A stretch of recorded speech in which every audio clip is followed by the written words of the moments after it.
तिथं दिवा सई तामणकर यांना खूप जवळून पाहिलं आणि खूप छान वाटलं. काय विषय मी तुम्हाला इथून पुढे सांगते. तर सर्वात प्रथम आम्ही गेलो होतो नाट्यगृहात, जे आमच्या पुण्यातलं खूप फेमस आहे.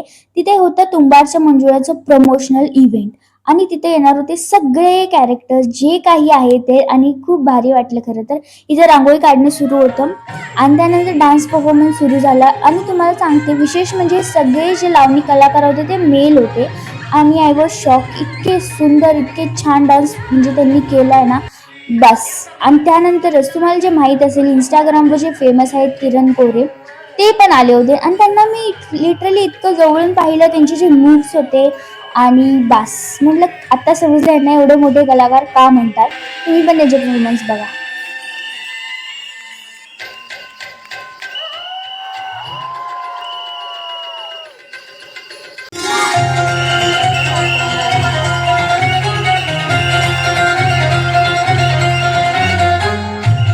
तर दुसरीकडे बाहेर सर्व कलाकारांची एंट्री झाली होती आणि त्यानंतर वेळ होती त्यांची आतमध्ये एंट्री व्हायची. आणि ते झाल्यानंतर मग मी फुटेज घेण्यासाठी आत आले आणि इथे पण एंट्री झाले. खूप सारे क्वेश्चन अँड आन्सर वगैरे, इंटरव्ह्यू वगैरे घेतले.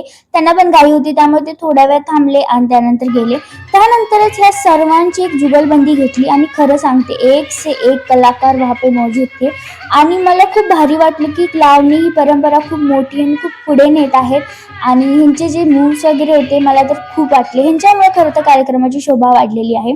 आणि जी रांगोळी मी तुम्हाला स्टार्टिंगला दाखवली इतकी सुंदर बनवली होती. त्यानंतर नाश्ता केला आणि मग आम्ही निघालो घरी. तर तुला इव्हेंट कसा वाटला?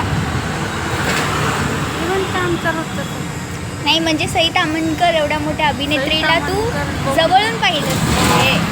एकदम जवळून पाहिलं, खूप भारी वाटलं.